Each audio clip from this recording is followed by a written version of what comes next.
Hello, Year 3, welcome back. Today we're going to be looking at a big British monument called Stone Henge. Stone Age people believed in many gods and goddesses, sun gods, moon gods, earth gods, holding magical ceremonies and maybe even making sacrifices to the gods at important times in the farming seasons. They built Stonehenge to help them do this. Stonehenge probably began as tree trunk posts. These were soon replaced with stones, which then disappeared. Mighty blue stones from Wales were brought in 250 kilometres away. These make the 5 massive arches we see in the centre today. A smaller ring of stones was added on the inside, and then another smaller ring of stones around the outside. Finally, mighty sarsen stones were dragged 50 kilometres and put around the outside. All of the stones used in Stonehenge were very heavy and awkward, with the blue stones, which made up the 5 main arches, each stone weighing about 2 minibuses, and the sarsen stones around the edge, each stone weighing about 10 minibuses. But how did Stone Age people move these heavy stones all that way? Well, they used rollers. The first step was to chop down a nice thick log and to smooth it off and shape it into a circular shape, a circle. With these cylinders, they were able to place them in front of the stone. They could then lay the stone down on top. And to move it, you would need 3 teams. The first team's job had a very important task. Their job was to clear a way through and make a nice straight path for the stone to be able to get down. And these paths were long. They were basically prehistoric roads.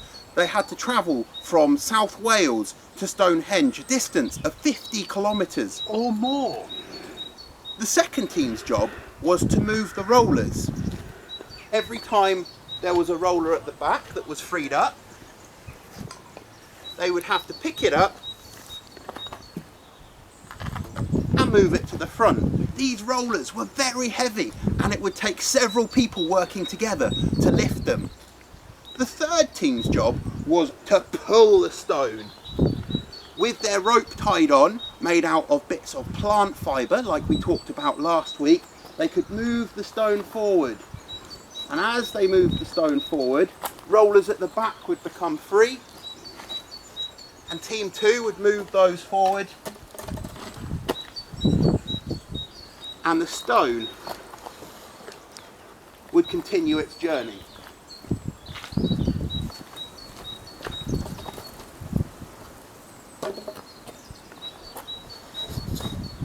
Sometimes these heavy stones were floated by sea and by river on rafts made of logs. They could then be transferred to rollers for the final distance to Stonehenge. It's been estimated that most of the people who lived in the south of England would have been needed to help.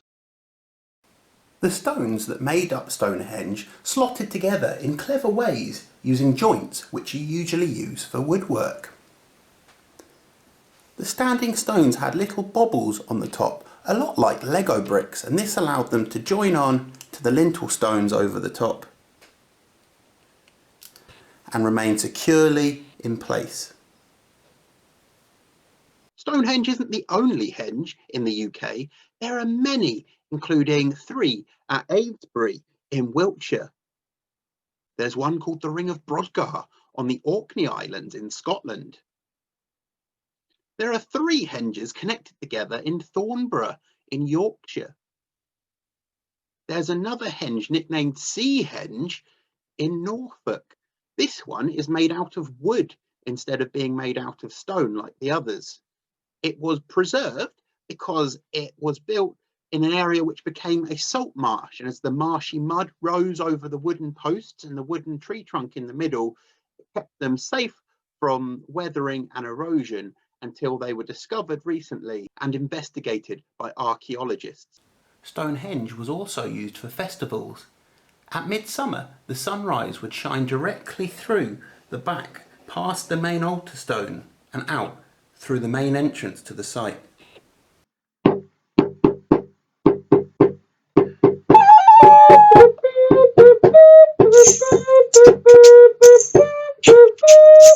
We can tell from the amount of bones that were found at Stonehenge that a lot of feasts took place there. We also know that there were lots of burials, as well as other important events. Even though Stonehenge has fallen down a bit in the 5,000 years since it started, today over 800,000 people come from around the world during most years to come and look at this magnificent Stone Age structure.